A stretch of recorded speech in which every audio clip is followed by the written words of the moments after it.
Bien le bonjour, j'espère que vous allez bien. Je vous retrouve aujourd'hui dans une nouvelle vidéo dernière lecture. Je sais que ma dernière vidéo dernière lecture date, quand vous verrez cette vidéo, de la semaine dernière je pense. Mais j'étais en vacances, pas cette semaine mais quand vous verrez cette vidéo il y a 10 jours. Et j'ai profité de mes vacances pour lire pas mal. Donc j'ai quelques lectures à vous présenter et je pense que la prochaine vidéo dernière lecture ne va pas tarder non plus parce que j'ai un rythme de lecture assez soutenu, on va dire, en ce moment, ce qui est extrêmement plaisant pour moi. Mais du coup j'ai beaucoup de choses à vous montrer, donc on en profite. Ça a été des lectures très éclectiques pendant ces vacances. Je suis pas restée focus sur un genre et c'est ce que j'apprécie dans les périodes où je lis beaucoup, c'est de pouvoir changer de genre, changer de style de narration, changer de perspective, et c'est ce qui me permet de pas me lasser dans mes lectures de manière générale, surtout quand j'en enchaîne pas mal à suivre. Donc je vais vous présenter tout ça. Il y a des très bonnes lectures, des lectures un petit peu plus mitigées, mais globalement j'ai passé des bons moments avec chacun de ces livres, donc je propose qu'on commence tout de suite. Alors le premier livre que je veux vous présenter, et qui est probablement celui qui change le plus de ce que je lis habituellement, c'est un livre que j'ai acheté aux Imaginales de mai 2022, donc je suis très contente de commencer à sortir ces livres de ma palle. C'est Le Livre Jaune de Michael Rock aux éditions Mu. Premier livre des éditions Mu que je lisais également. D'ailleurs j'aime beaucoup leur travail éditorial globalement. Je trouve que les objets livres sont très beaux et leurs mises en page sont assez plaisantes à lire. Donc c'était une belle découverte de maison d'édition pour moi en tout cas. Alors ce livre c'est vraiment un objet livre très étrange, très bizarre, très différent de ce que je peux lire habituellement. Je vous avais dit quand je vous l'avais présenté en book haul que la lecture du résumé nous avait laissé un petit peu perplexe avec l'ami avec qui j'étais aux Imaginales, et qu'on avait fait une relecture du résumé qui nous avait laissé tout aussi perplexe, mais on s'était dit que ça avait l'air sympa et voilà, c'est comme ça qu'on a fini par le prendre. Et effectivement, c'est un style qui est extrêmement particulier, extrêmement singulier, plein de poésie, assez onirique, assez dans la suggestion. Il y a très peu de moments où il y a une description extrêmement factuelle des choses. On est plutôt dans la métaphore, dans ce côté voilà très nébuleux, un petit peu nuageux si on peut dire. Et c'est en fait une histoire alors que je qualifierais moi de Lovecraftienne sans en savoir grand chose, parce que les Lovecraft sont là pour l'instant, je ne les ai pas lus mais ils patientent sagement dans ma pile à lire, et pour moi c'est un peu ce que ça renvoyait comme histoire. Alors après j'ai fait mes petites recherches sur la question. Il semblerait que ce livre se base sur l'univers créé par Robert W. Chambers dans l'espèce de pièce de théâtre fictive du Roi en jaune dont il est question dans le recueil de nouvelles du même nom, si j'ai tout compris. Et effectivement, on est dans un espèce d'univers un petit peu psychédélique, onirique, nébuleux comme ça, où on a ce roi en jaune qui règne un petit peu de façon lointaine, et ce personnage de pirate qui est aussi extrêmement nébuleux, extrêmement mystérieux, qui se retrouve là sans trop savoir comment il y en est arrivé là, sans trop savoir où est-ce qu'il en est dans sa vie non plus, etc. Et en fait ce qui les relie c'est alors une histoire assez classique d'amour contrarié, parce que ils sont amoureux de la même femme et ni pour l'un ni pour l'autre ça n'a bien fini on va dire. Mais c'est un roman qui n'est pas tant particulier par son histoire, parce que comme je vous le disais elle est assez classique, mais par vraiment sa narration et son espèce d'ambiance un petit peu Lovecraftienne de contes fantastiques un peu horrifique, mais pas tant je dirais, parce qu'il n'y a pas de moment où j'ai franchement eu peur, mais c'est vraiment une ambiance assez pesante, assez lourde qui se dégage de ce récit, et vraiment un style extrêmement poétique, très particulier, très difficile de prime abord. Il m'a fallu un petit temps d'adaptation avant de tourner les pages de façon un petit peu plus fluide, parce que c'est pas du tout le style que je lis habituellement, mais c'était très intéressant à découvrir. Je connaissais pas du tout la plume de Michael Rock et ça a été vraiment une découverte intéressante. Voilà, ça reste très loin de ce que je peux lire habituellement, donc encore une fois j'ai pas forcément les clés, les codes de tout ce truc un peu Lovecraftien d'auteurs anglais du début du XXe siècle comme ça, qui je pense pourrait être assez utile pour découvrir ce récit. Mais dans l'ensemble j'ai passé un bon moment, ça m'a fait un peu sortir de ma zone de confort et c'était une lecture agréable et vraiment avec un style qui m'a plutôt marqué et que je pense que je vais me pencher sur ce qu'a fait d'autres Miguel Roque. Je sais qu'il a écrit un livre sur une réécriture de Peter Pan qui m'intrigue pas mal notamment. Donc voilà, je pense que je vais essayer de voir un petit peu ce que ça peut donner, mais voilà. Je peux pas vous dire que ça a été une excellente lecture parce que ça a été une lecture trop différente de ce que je lis habituellement pour vraiment, je pense, l'apprécier dans sa globalité. Encore une fois, d'autant que j'avais pas les codes de tout ce qui se passait. Mais ça a été un bon moment et vraiment une découverte extrêmement intéressante. Ensuite, après ce livre donc assez différent de ce que je lis d'habitude, il m'a fallu un truc un petit peu plus dans ma zone de confort, un petit peu plus près de la maison si on veut. Donc bien évidemment, j'ai choisi de lire Le Chant du Cœur, le tome 3 du Clan Bennett de TJ Klune aux éditions MXM Bookmark. Voilà, c'est une série qui pour moi est vraiment extrêmement confortable dans l'écriture de TJ Klune que j'aime particulièrement, qui me touche beaucoup, même si elle est très particulière dans d'autres sens, dans la façon dont il écrit les phrases qui sont parfois assez courtes, assez décousues, et avec un style qui s'adapte un petit peu à la psyché des personnages qu'il décrit. Je trouve que son écriture est différente pour chacun de ces tomes de cette série. Alors il y a des grands points communs, mais on sent que ça s'adapte un petit peu quand même à chacun des personnages, donc ça je trouve ça très intéressant. Donc on suit un nouveau membre du clan Bennett, donc cette fois-ci un des frères de l'Alpha qu'on a pu suivre dans le premier tome, et son histoire d'amour.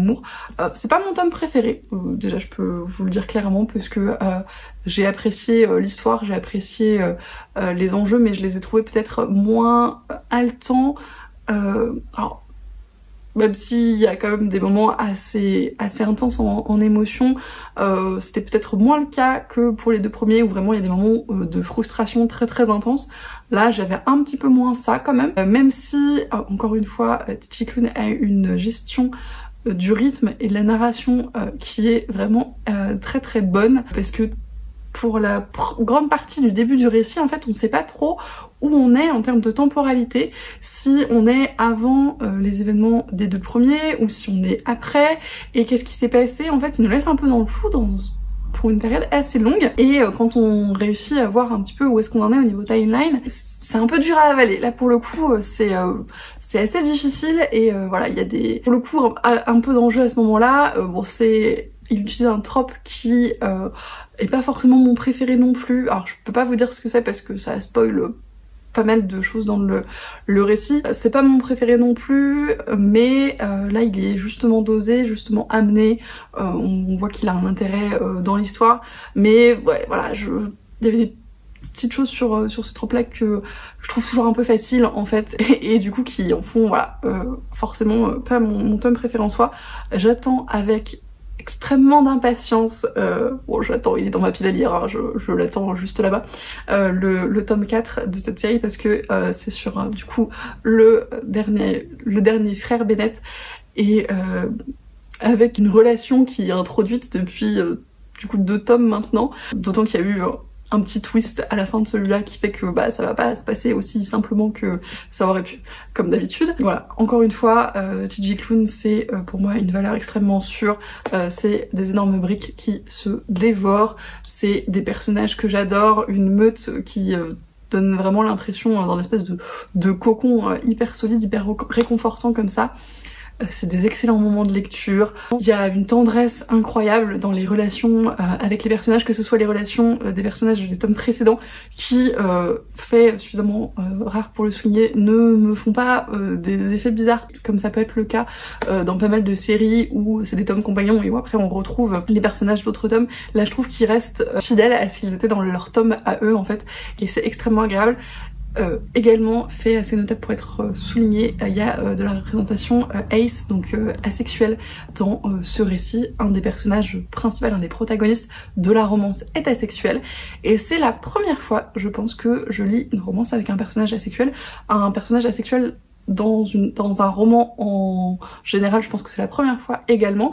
Et alors je suis pas suffisamment concernée pour vous dire que c'est extrêmement bien fait, parce que c'est pas ma représentation, mais je trouve que c'est une représentation qui est extrêmement bien faite, bien amenée, et qui est extrêmement plaisante à voir dans ce genre de livre, parce que c'est trop rare, donc j'étais agréablement surprise de découvrir ça dans ce tome. Donc voilà, pour moi c'est un gros point fort de ce récit, en plus de tout le reste. Donc pas mon tome préféré de cette série, mais une de mes séries préférées, donc ça reste une excellente lecture, un très très bon moment. Je peux que vous recommander le clan Bennett et Titi Clone d'une manière générale si vous aimez les romances MM, si vous aimez, bon là c'est de la bitlit, mais La maison au milieu de la mer céruléenne c'est plutôt de la fantasy young adulte avec de la romance MM, c'est vraiment des excellents moments de lecture. Encore une lecture un petit peu différente et un petit peu différente de ce que je lis aussi souvent, même si ça reste de la fantasy jeunesse. J'ai lu Mystic Land de Marta Alvarez et Laia Lopez, La légende des 5 reines, aux éditions Hachette. Donc un petit livre que je vous ai présenté dans le dernier ou l'avant-dernier Hachette Livresque, je ne sais plus exactement. Donc c'est un récit jeunesse tout illustré. Alors forcément je vais pas réussir à vous trouver d'illustration, mais je vous assure qu'il est tout illustré. Hop là. Voilà, donc tout illustré en couleur. J'aime vraiment beaucoup le travail d'illustration de ce récit. J'aime beaucoup les traits des personnages et la colorisation qui est assez douce, globalement qui va bien à l'histoire. C'est un récit jeunesse qui raconte en fait l'origin story de ces 5 reines. En fait, c'est très clairement la légende des 5 reines et on les suit quand elles sont adolescentes et qu'elles se rencontrent toutes les 5 et qu'elles doivent sauver le monde, hein, parce que c'est de la fantaisie jeunesse, donc pourquoi aller chercher un objectif moins glorieux. C'est une lecture qui était agréable, ça se lit relativement vite, c'est un livre qui est très très court en plus avec les illustrations, voilà, qui est pas transcendante en soi. Pour un livre jeunesse, il y a des thèmes abordés qui sont assez intéressants, mais qui vont pas transcender globalement. J'ai passé un bon moment, mais c'était pas une lecture incroyable. J'ai eu des petits soucis au niveau des personnages, parce que du coup, comme elles sont 5 et qu'on les introduit assez rapidement l'une après l'autre au départ, j'en ai 3 que j'arrivais bien à situer. Il y en a 2 que j'arrêtais pas de confondre parce que en termes de personnalité je les trouvais assez proches, en termes de pouvoir pareil, c'était pas hyper facile de les différencier, et en termes de backstory à chaque fois je confondais l'une avec l'autre, donc j'arrivais pas à savoir qui était qui. Donc ça j'ai trouvé ça un peu dommage pour un livre jeunesse qui normalement doit être accessible à un public pas jeunesse. Alors est-ce que c'était moi parce que j'ai lu un peu vite, ou est-ce que c'est parce que effectivement les personnages sont pas extrêmement défini, je ne sais pas. En tout cas, c'est un des gros bémols que j'ai pu relever au début de cette histoire. Ce que j'ai beaucoup apprécié, c'est que du coup, on est dans une légende, donc c'est vraiment la mythologie en fait de ce royaume qui nous est raconté donc par un narrateur, avec parfois une petite rupture du 4e mur qui était assez sympa. Et voilà, cet aspect d'ensemble qui fait partie d'un grand tout de leur mythologie, j'ai vraiment apprécié ce côté-là du récit. Après voilà, c'est une histoire simple, efficace, relativement classique, des thèmes abordés qui restent assez intéressants en littérature jeunesse, mais rien de transcendant globalement. Une lecture simple et efficace, on va dire. Encore un petit changement de genre, parce que là on va parler plutôt de fantasy fantastique adulte. J'ai lu encore un livre que j'ai ramené des Imaginales, Les Abysses de River Solomon aux éditions Forge Vulcain. Pareil, c'était le premier livre de cette maison d'édition que je découvrais. Encore une fois, j'aime beaucoup leur travail éditorial, je trouve que leurs couvertures sont toujours extrêmement jolies, et encore une fois en termes de mise en page, alors c'est écrit assez gros, c'est pas très aéré en termes d'interligne, mais c'est vraiment très agréable à lire. Et alors ce récit est encore une fois assez particulier, puisque comme je vous le disais dans les achats livresques, ça part du postulat que pendant les années du commerce triangulaire, donc de l'esclavage et du commerce d'esclaves par bateau, les femmes qui étaient esclaves et enceintes à ce moment-là étaient jetées par-dessus bord parce que ne pouvaient pas être vendues, et leurs enfants non plus, et du coup ça émet l'hypothèse que les enfants de ces femmes ont muté dans l'eau, dans l'océan, ils sont devenus des sirènes, et donc tout un peuple qui vient de ces événements atroces. Et donc du coup qu'est-ce qu'ils sont devenus, qu'est-ce qu'il est. Là dans ce récit on est je crois 600 ans après le commerce triangulaire, après l'esclavage, donc globalement à notre époque ou pas loin. Et en fait la société de ces sirènes est structurée autour d'un détenteur de la mémoire qui est le seul, ou la seule en l'occurrence, à avoir cette mémoire collective de tous les gens qui se sont succédés, puisqu'à chaque fois qu'un individu de cette espèce meurt, sa mémoire est transmise au détenteur de la mémoire. et il a du coup la mémoire de ces siècles et notamment des événements qui ont conduit à la formation de son espèce, donc aux événements traumatisants qu'ont vécu leurs mères esclaves. Et ça parle en fait effectivement de cette espèce de devoir de mémoire qui devient malsain parce que comme il est supporté par une seule personne, elle se prend tous ces traumatismes à répétition perpétuellement et mentalement pour elle, qui sont extrêmement difficiles à gérer puisque déjà pour une personne c'est compliqué, mais alors imaginez tous ces traumatismes pour juste un individu. Et donc ça parle du fait que tout son peuple vit un peu dans un oubli bienheureux sans avoir conscience de tout ça, sauf une fois alors tous les 10 ans je crois, ou à l'occasion d'une cérémonie où en fait la porteuse de mémoire leur retransmet toute la mémoire avant de la récupérer quelques jours plus tard pour qu'il y ait quand même un petit peu cette notion qui persiste. Et vraiment il y a tout un travail autour de ça, autour de la mémoire, autour du fait que oublier les traumatismes, peu importe à quel point ils sont difficiles, c'est pas guérir parce que ça permet pas de travailler dessus. Ça parle bien évidemment de tout ce que l'esclavage a pu avoir de traumatisant pour... Non, alors encore une fois, c'est pas forcément moi qui suis la plus à même de vous parler de ça parce que je ne suis pas concernée n'étant pas une personne racisée, mais River Solomon donc est une personne donc transgenre et à la fois on voice, donc d'origine afro-américaine je crois, si je dis pas de bêtises, qui vraiment on sent que l'auteuriste le fait avec beaucoup d'implication en fait dans cette partie-là. Il y a vraiment beaucoup de choses qui sont traitées, donc qui sont extrêmement intéressantes, encore une fois, cet aspect de la mémoire, mais pas que. On parle un petit peu de troubles du spectre autistique, à minima, et notamment d'hyperesthésie. Il y a tout un travail sur les sensations dans l'eau, parce que il y a cette espèce d'onde mécanique qui est un petit peu transmise par l'eau à chaque fois qu'une personne bouge, etc. Et du coup, les sensations dans l'océan sont un petit peu décuplées par ces transmissions dans l'eau, en fait, par les ondes dans l'eau. Donc ça, c'est vraiment quelque chose que j'ai trouvé extrêmement intéressant d'un point de vue sensitif. Ça interpelle un petit peu, parce que c'est des choses dont on n'a pas du tout l'habitude de parler d'une manière générale. Il y a aussi toute une réflexion sur le genre, sur la sexualité. Alors encore une fois, très intéressante parce que l'auteurice est on voice et du coup, c'est de quoi elle parle. Donc très intéressant. Et voilà, c'est sur supporter son histoire dans son ensemble, sur la gestion des traumas et des traumas un petit peu multigénérationnels comme ça. C'est extrêmement intéressant, extrêmement percutant. Il y a toute une notion avec les différentes temporalités qui s'entremêlent, qui sont vraiment très bien joué aussi. Et alors ce que j'ai découvert en refermant ce récit, puisque c'est dans la postface je crois, c'est qu'en fait c'est un livre qui est basé sur une œuvre musicale qui elle-même est basée sur une autre chanson, si je dis pas de bêtises, qui s'appelle Les Abysses et The Deep, je crois initialement. Donc en fait ils expliquent que c'est un espèce de téléphone arabe musical et livresque qui s'est joué pour créer ce récit, et j'ai trouvé ça vraiment extrêmement intéressant, d'une part de connaître un petit peu l'origine de ce livre, et en plus juste trop cool parce que ça mélange un petit peu les différents médiums, musique et livres, donc c'est extrêmement agréable. C'était une très belle découverte, j'ai beaucoup apprécié la plume de River Solomon. C'est pas le premier livre que je lirai de cette auteurice. Et vraiment voilà, les thèmes abordés, la façon dont c'est traité, la plume qui est extrêmement poétique également, tout ça m'a énormément plu et j'ai passé un très bon moment. Je peux que vous le recommander. On parle en plus, voilà, ça parle de sirènes d'océan. Alors c'est pas hyper joyeux, mais ça peut bien se prêter à la période estivale dans l'espèce d'ambiance un petit peu aquatique du récit. Et le dernier livre que je vais vous présenter pour cette vidéo, du coup, c'est La fille qui pouvait voler, donc le premier tome de Piper McNimbus de Victoria Forrester aux éditions Lumen.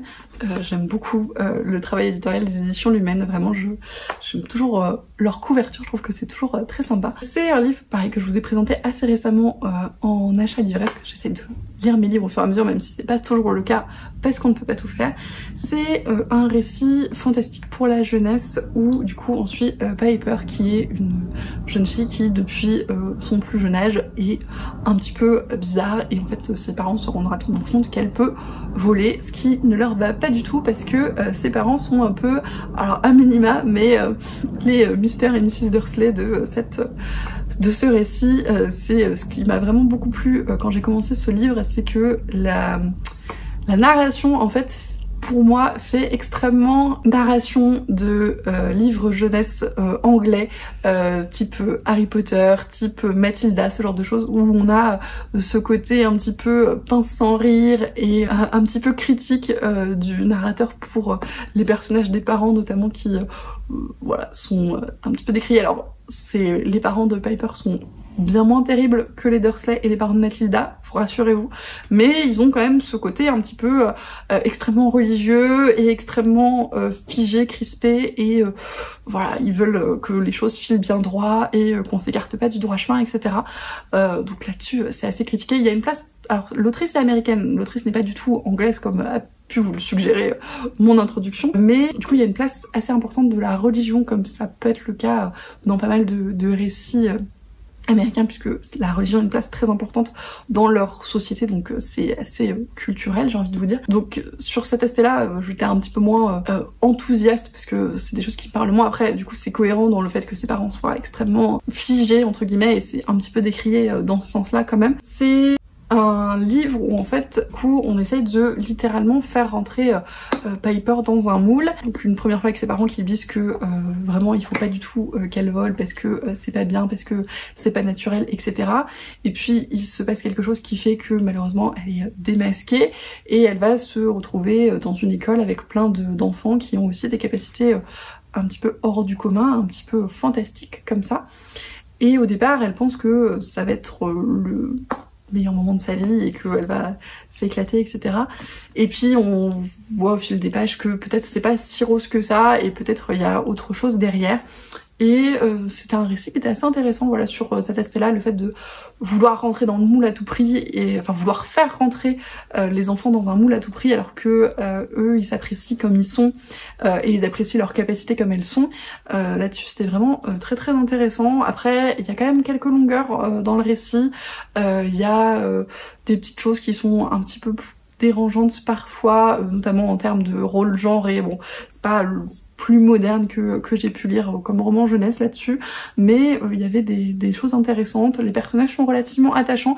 Il y a beaucoup notamment au début et jusqu'à la moitié du récit, des moments de grandes injustices où vraiment on a un peu la boule au ventre pour Piper et on a le ressentiment. Donc là-dessus je trouve que c'était très bien joué par l'autrice parce que on se sent vraiment comme un enfant accusé à tort ou maltraité, abusé, et là-dessus vraiment on ressent tout ce que pourrait ressentir à cette jeune fille qui quand même reste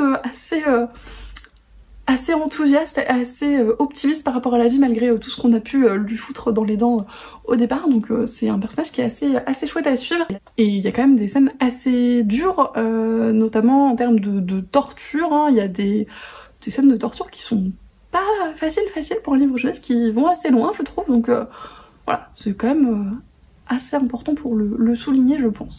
Et puis alors sur la deuxième partie du récit, voilà, c'est peut-être un petit peu plus lent, un petit peu plus long. Un petit peu moins de rebondissements à part à la fin et peut-être une fin un peu facile, je dirais. Après voilà, c'est peut-être le souci du fait que ce soit un récit jeunesse, mais voilà, peut-être une fin un petit peu facile. Je sais qu'il y a un tome 2 qui s'appelle je crois Le garçon qui savait tout, donc qui traite des camarades de Piper dans la suite de leurs aventures je pense, et je pense que je lirai la suite parce que vraiment j'ai beaucoup apprécié le style d'écriture, l'univers un petit peu fantastique comme ça, assez léger. J'espère qu'il y aura moins ces côtés voilà un petit peu longs, un petit peu religieux importants, on va voir ce que ça donne, mais c'était une lecture très agréable et vraiment avec des messages intéressants pour un roman jeunesse, pas trop facile, à part peut-être à la fin. Et c'est tout pour cette vidéo, du coup merci de l'avoir regardée jusqu'au bout. N'hésitez pas à me dire comme d'habitude s'il y a des livres que je vous ai présentés qui vous font envie ou que vous avez lus, ou de me parler de vos dernières lectures, de vos dernières belles découvertes. Comme d'habitude, je vous souhaite d'excellentes lectures et je vous dis à la prochaine.